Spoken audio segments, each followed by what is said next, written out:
Avis vascular centre మన దేశంలోనే the best varicose vein hospital.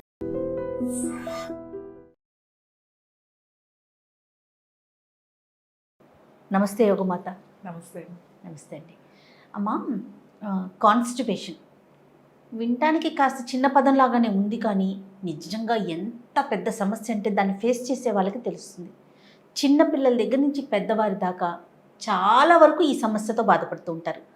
నలుగురిలోకి వెళ్ళలేరు, ఏదైనా ఒక ఫంక్షన్లో కడుపు నిండా తినలేరు. ఈరోజు తిన్నారో రేపటికి ఇంకా దాని ఎఫెక్ట్ ఉంటుందని ఈరోజే భయపడిపోతూ ఉంటారు. ఇంట్లో ఏదైనా కాస్త ఎక్కువ తినాలన్నా ఇబ్బంది పడతారు. ఈ సమస్య ఎంత వేధిస్తుందంటే ఎన్ని చిట్కాలు పాటించినా దాని నుంచి బయటపడలేకపోతారు. అసలు మార్పు ఎక్కడ చేసుకోవాలి? ఎందుకు కాన్స్టిపేషన్ అనేది ఇంత పెద్ద సమస్యగా చూడాల్సి వస్తుంది? కాన్స్టిపేషన్ అనేది యాక్చువల్లీ పెద్ద సమస్య కాదండి. అది మన లైఫ్ స్టైల్ మారింది, మన ఆహారపు అలవాట్లు మారినాయి, అన్నీ మారినాయి కాబట్టి కాన్స్టిపేషన్ సమస్య కొంచెం ఎక్కువగా కనబడుతుంది. ఇంతకు ముందు మనకి అసలు కాన్స్టిపేషన్ అనేది ఎప్పుడైనా అలా ఉంటే ఇంట్లోకి వెళ్ళి ఆముదం తీసుకొచ్చి పోసేసేవారు. పిల్లలకి సీజనల్గా కూడా. ఇప్పుడు ఈ సమ్మర్ అంతా మనం వేసవికాలంలో బాగా మామిడికాయలు అవి తిని హాలిడేస్ ఇంకా స్కూల్స్ ఓపెన్ అయితే అనగా అందరినీ కూర్చోబెట్టేసి ఆముదం వేసేసేవారు. ఆముదం పోస్తే ఇంకా ఆ రోజు మంచిగా మోషన్స్ అవి, ఇంకా ఆ రోజు అంతా మంచిగా చారు అది ఇచ్చేవాళ్ళు. కొంతమంది ఆముదం ఇవ్వకపోయినా సునాముకి ఆకు రసం పెట్టేవాళ్ళు. మరి మంచి చారు పెట్టుకుంటాం కదా, అలా మంచి రసం పెట్టి సూప్ లాగా అందరికి ఒక గ్లాస్ ఇచ్చేవాళ్ళు అనమాట. బాగుండేది. పెప్పర్ అదంతా వేస్తే కారం కారంగా పుల్లగా చింతపండు కార్యక్రమం కింద చేసేవాళ్ళు. అయితే పిల్లలందరినీ కూర్చోబెట్టి వస్తే అందరూ క్లీన్ అయిపోయేది. సో మళ్ళీ స్టార్ట్ అనమాట, ఫ్రెష్గా స్టార్ట్ అయ్యేవాళ్ళు అనమాట. కాన్స్టిపేషన్ అనేది ఇప్పుడు ఇది ఎక్కువ మాట్లాడడం వల్ల దీని మీద అటెన్షన్ ఎక్కువైపోయింది. అంటే మనం మాట్లాడుకుంటున్నాం తప్ప సమస్య తీవ్రత లేదంటారా? సమస్య తీవ్రత కన్నా కూడా మాట్లాడడం ఎక్కువైంది.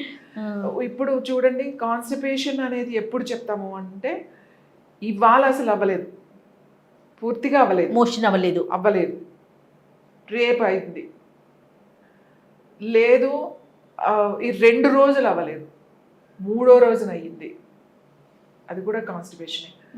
లేకపోతే ఎప్పుడు అవుతుందో తెలియదు. పొద్దున్న మంచిగా అందరూ ఏదో పనిలోకి వెళ్ళి ఆఫీస్కి వెళ్ళిన తర్వాత అప్పుడు పరిగెత్తాల్సి వస్తుంది.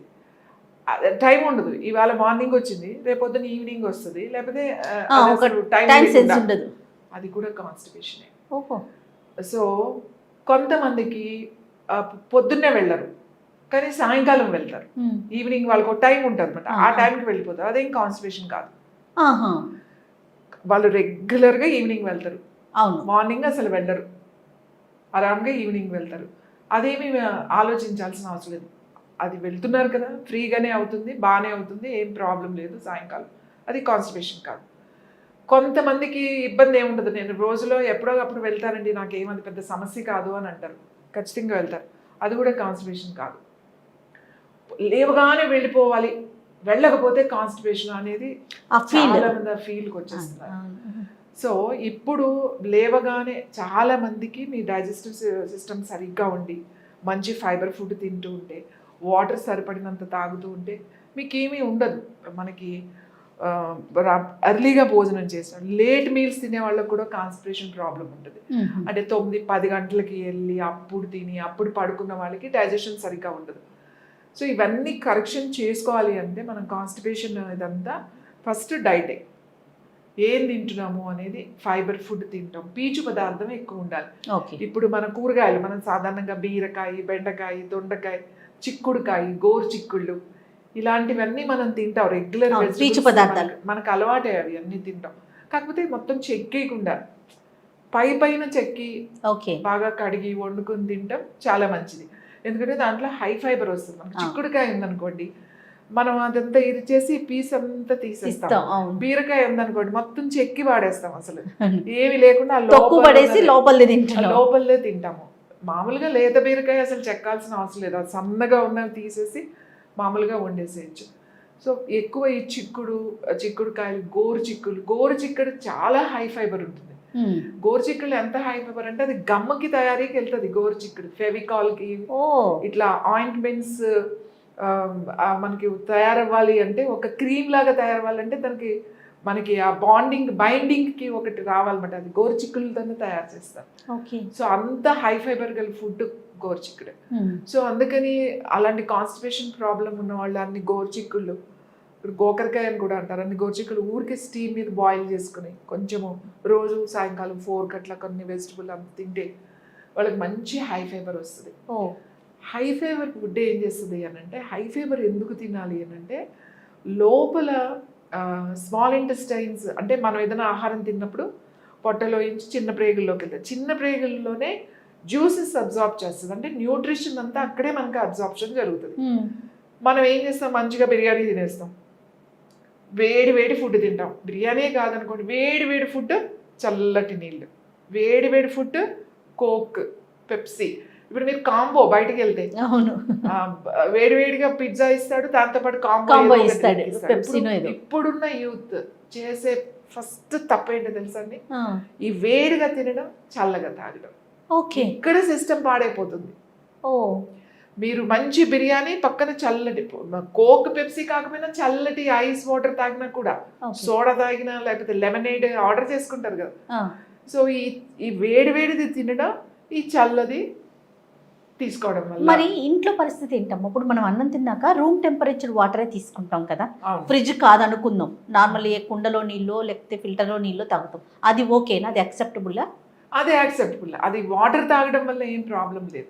డ్రింక్స్ విషయానికి మాట్లాడుతున్నారు మీరు. చాలా అంటే ఇప్పుడు వాళ్ళకి ఎందుకు కాన్స్టిపేషన్ ఎక్కువ ఉంది అనే దానికి చెప్తున్నారు. ఇప్పుడున్న జనరేషన్ కి కాన్స్టిపేషన్ ప్రాబ్లం. అవును, వాడు తిరుగుతూనే ఉంటాడు, లేకపోతే స్మోక్ చేస్తూ ఉంటారు మోషన్ అవ్వడానికి, లేకపోతే లీటర్ నీళ్ళు తాగుతూ ఉంటారు, లేకపోతే ఏదో జీరా వాటర్ తాగుతారు, లేకపోతే ధనియా వాటర్ ఏంటో చెప్తా ఉంటారు, అవన్నీ తాగుతుంటారు.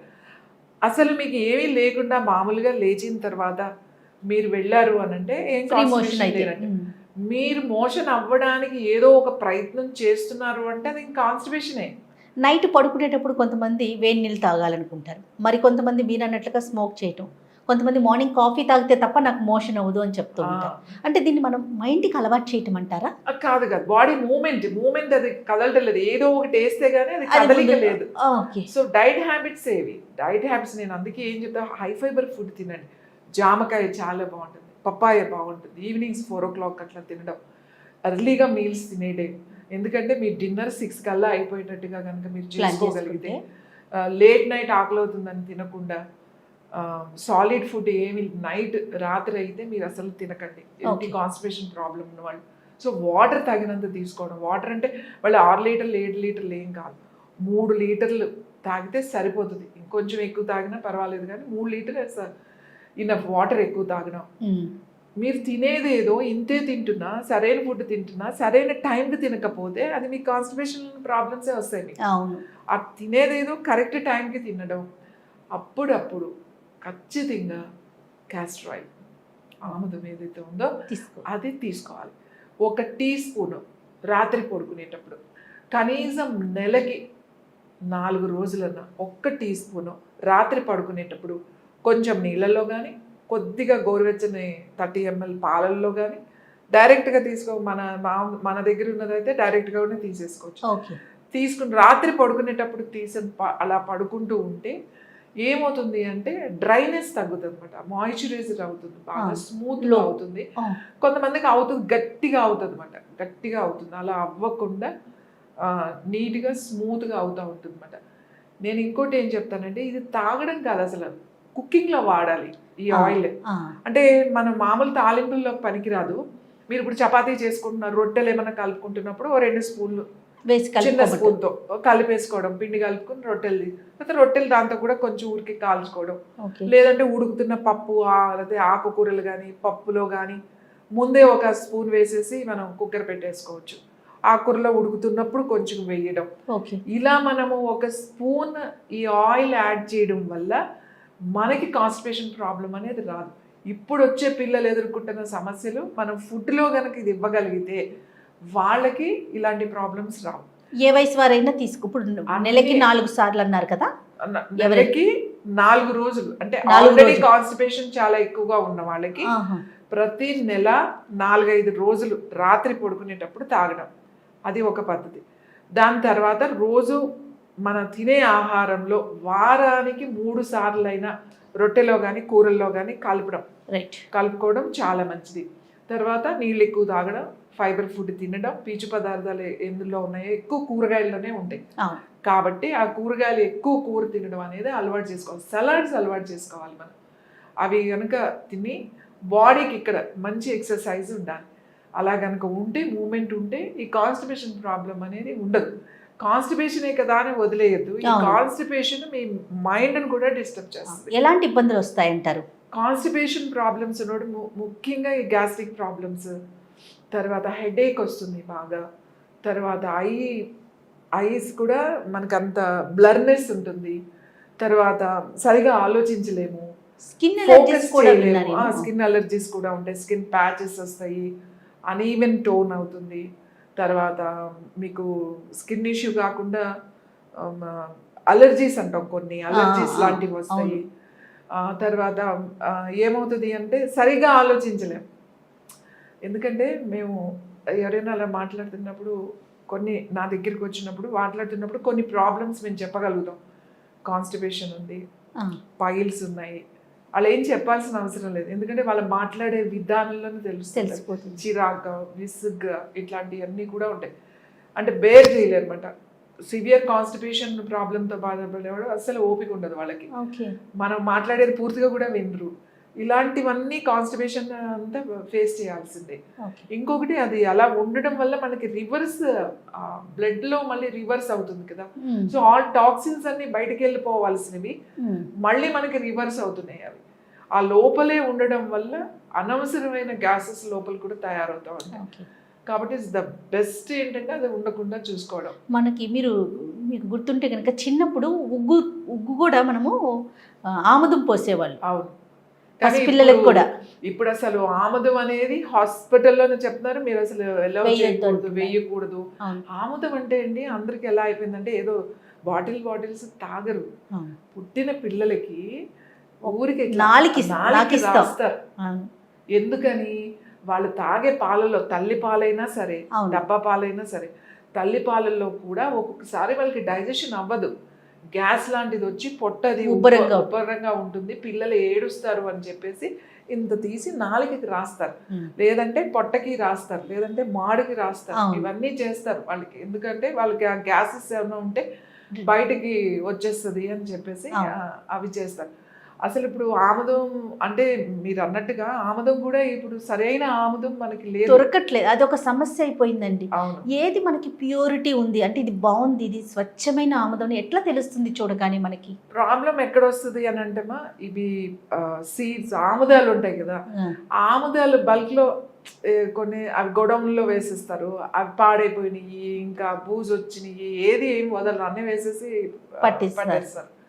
ఆముదాల సెలెక్షన్ చాలా చాలా ఇంపార్టెంట్.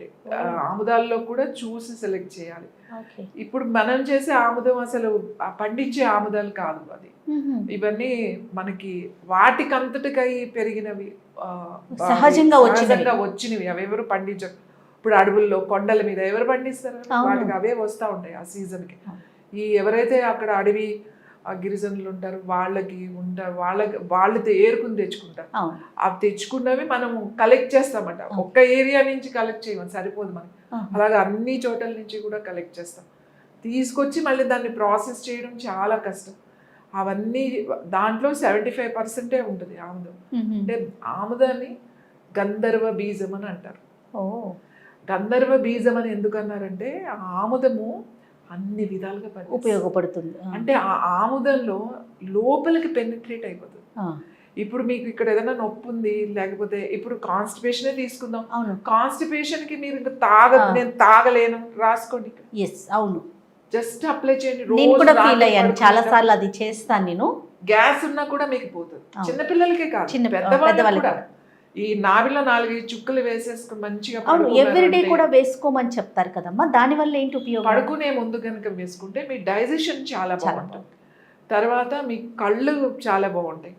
అంటే కళ్ళకి కూడా మంచి బలం వస్తుంది. కంటికి అట్లా అప్లై చేయమంటారు. కంటికి అప్లై చేయకుండా నాభిలో వేసుకుంటేనే, నాభిలో వేసుకుంటే నాభి సూత్ర అంటమాట. నాభి సూత్రం అంటే ఏంటంటే బొడ్డులో వేసుకోవడం. సో నేను ఈ ఆయిలే ఎందుకు ఏమంటానంటే ఏ ఆయిల్కి లేదు, ఈ ఆముదం ఒక్కటే లోపలికి వెళ్ళిపోతుంది. ఎంత లోపలికి వెళ్ళిపోతుంది అంటే ఇన్ని లేయర్స్ దాటి లోపల ఎముక లోపలికి కూడా వెళ్ళిపోతుంది. ఓకే, బోన్ మ్యారో అంటే దాంట్లోకి కూడా వెళ్ళిపోతుంది. ఈ వెళ్ళడం వల్ల మనకి అక్కడ ఉన్న టాక్సిన్స్ తీసుకురావడమే కాకుండా మీరు తాగడం వల్ల ఓన్లీ ఒక పార్ట్నే అది క్లెన్స్ చేయట్లేదు, లివర్ని క్లెన్స్ చేస్తుంది, కిడ్నీని క్లెన్స్ చేస్తుంది, ఇంటెస్టైన్స్ని క్లెన్స్ చేస్తుంది, గట్ మొత్తం క్లెన్స్ చేస్తుంది, అన్నిటికీ క్లీన్ అవుతాయి ఒక్కటి దివ్య ఔషధం తీసుకుంటే. అందుకే దీన్ని గంధర్వ బీజం అన్నారు. దీన్ని గంధర్వ బీజాల్లో ఒక బీజం ఇది, గంధర్వ బీజం ఆముద గింజల్ని. అందుకే మన ఆయిల్కి గంధర్వ తైలం అని అంటామట దీన్ని. ఇప్పుడు మన ప్రోడక్ట్ కావాలి అనుకునే వారికి ఎట్లాగమ్మా? మనకి కింద స్క్రోల్ అవుతున్న నెంబర్కి కాల్ చేస్తే ఇది దొరుకుతుంది, పంపిస్తాను. ఎక్కడికైనా త్రూ అవుట్ ఎక్కడికైనా మీరు పంపిస్తారు. అమ్మ, ఈ మలబద్ధకం ఇంత తీవ్రమైన సమస్య కదా, వీటికి ఏదైనా ముద్రలు ఏమైనా సహాయపడతాయా? ఎలాంటి ముద్రలు వేసుకోవాలి? మలబద్ధకానికి అద్భుతమైన ముద్ర ఉంది. దీని ముద్ర పేరు శుచి ముద్ర. శుచి ముద్ర. శుచి ముద్ర, దీన్ని శ్యామల ముద్ర అని కూడా అంటారు. అంటే శ్యామల ముద్ర ఇస్ అది ఇంకా స్పిరిచువల్ అనుకోండి. శుచి ముద్ర అంటే శుచి అంటే క్లీనింగ్ కదా, శుద్ధి చేయడం. శుచి ముద్ర ఇది ఎవరు నమ్మరు. ఈ శుచి ముద్ర అసలు ఇలా కూర్చుంటే అలా ఎలా వెళ్ళిపోతుంది. ఎవరికైతే కాన్స్టిపేషన్ ఉందో ఈ ముద్ర చేసి చూడండి. ఒకరోజు 2 రోజులు కాదు, ఒక 4 రోజులు ఒక టైంలో పొద్దున్నే కూర్చొని చేసి చూసి ఎలా ఉందో మనకు చెప్పాలి. తప్పకుండా. ఈ ముద్ర చాలా సింపుల్. ఇట్లా ఇది ఉంది కదా, ఇలా మూసి ఈ ఒక్క వేలు ఇలా పెట్టకూడదు, ఇట్లా స్ట్రైట్ గా పెట్టకూడదు, ఇలా పైకి ఉండాలన్నమాట. ఓకే, పైకి చూస్తున్నట్టుగా ఉండాలి, ఇలా ఉండాలన్నమాట. శుచి ముద్ర. దీన్ని ఏం లేదు, ముందు ఇలా పెట్టి 3 వేళ్ళు ఇలా మూసి ఈ చూపుడు వేలు పైకి పెట్టాలి, ఇలా పైకి పెట్టాలి. ఇది శుచి. ఇలా కూర్చుని కళ్ళు మూసుకుని మీరు మెల్లగా శ్వాస తీసుకుని వదులుతూ ఉండండి. మీరు ఎక్కడ దృష్టి పెట్టాలి అంటే మీ మలద్వారం దగ్గర దృష్టి పెట్టాలి, ఎగ్జాక్ట్గా యానస్ దగ్గర. జస్ట్ ఊరికే మనసు అక్కడ పెట్టండి. కొంతసేపు శ్వాస మీద ఉంటుంది, కొంతసేపు అక్కడ అట్లా పెట్టి కూర్చోండి అంతే. మీరు ఇలా పెట్టి కూర్చున్న కరెక్ట్గా 5 నిమిషాలు కూర్చోండి, మీరు బాత్రూమ్కి పరిగెడతారు. ఈ ముద్ర ప్రొద్దున్నే లేచిన తర్వాత కొంచెం 2 గ్లాసులు మంచినీళ్ళు తాగేసి కూర్చోండి అంతే. చక్కగా అలా కింద కూర్చొని చేయగలిగితే కింద కూర్చొని చేయండి, లేదా చైర్లో కూర్చోలేమనుకున్న వాళ్ళు చైర్లో అయినా సరే ఇలా స్ట్రైట్గా కూర్చుని ఈ ముద్ర కూర్చోండి. ఈ ముద్ర కన్ఫ్యూజన్ ఏంటంటే ఇలా చేయకండి, ఈ వేలు పైకి చూస్తున్నట్టుగా ఉండాలి, అన్ని వేళ్ళు ఇలా మూసి ఉంచాలన్నమాట. ఇలా ఉండాలి. దీన్ని శుచి ముద్ర అంటారు. ఎంత బాగా ఉపయోగపడుతుంది అంటే ఇది మీకు ఒక చిన్న ఇది చెప్తాను. నేను ఇది పేపర్ ఇస్తున్నప్పుడు ఈనాడులో నాకు ఆర్టికల్ వచ్చేది వసుంధరాలో. చాలా సంవత్సరాలు, ఒక 15 సంవత్సరాల క్రితం జరిగింది. నేను ఇలానే ఇస్తే ఒక స్కూల్లో నిడదవోలు అనే ఊళ్ళో, అక్కడ స్కూల్లో గవర్నమెంట్ స్కూల్లో వాళ్ళ సైన్స్ మాస్టర్ నేను చెప్పాడు, మీరు అందరికీ కాన్స్టిపేషన్ ఉంది, ఎవరు పొద్దున్నే వెళ్ళి రావట్లేదు, ఈ ముద్ర వేయండి మీరు అని చెప్పేసి క్లాస్లోనే ఆయన వేయించారట. ఆయన ఒక 10 నిమిషాలు ఇదే ముద్రలో అందరినీ కూర్చోబెట్టాడు. ఒకళ్ళు వెళ్తున్నారు అందరూ వెళ్తున్నారు. సో ఆయనకు అనుమానం వచ్చిందంట, కావాలని వీళ్ళందరూ ఇలా వెళ్ళిపోతున్నారేమో అని చెప్పేసి అసలు వీళ్ళు వెళ్తున్నారా లేదా అని చెప్పి ఆయన చూసి వచ్చి నిజంగానే వెళ్తున్నారు, ఇది ఏంటండి అని ఆయన హెడ్ మాస్టర్ దగ్గరికి వెళ్ళి చెప్పారంట.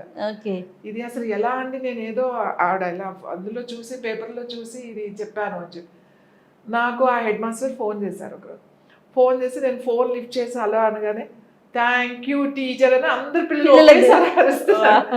ఏంటి ఎవరు ఇలా అరుస్తున్నారు, ఎవరండి అంటే మా పిల్లలందరూ మీకు థ్యాంక్స్ చెప్తున్నారు, మంచి ఎక్స్పీరియన్స్.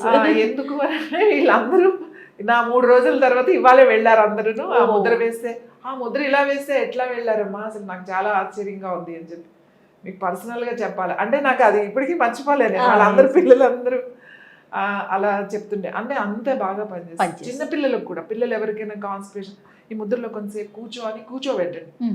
ఒక రోజులో మీకు తెలియకపోవచ్చు, ఒకసారి ఏం తెలియవచ్చు, కానీ 2-3 రోజులు అలా కొంచెం చేయండి, మీకే అర్థమవుతుంది, మీకు ఆ మూమెంట్ స్టార్ట్ అయిపోతుంది. సో ఈ ముద్ర శుచి Mudra it's very important for constipation ఉన్న వాళ్ళకి. మోషన్ ఫ్రీగా అవ్వట్లేదంటే రోజు ఒక 5 నిమిషాలు ఈ ముద్ర చేసేయండి, ఫ్రీ మోషన్ అయిపోతుంది. సూపర్.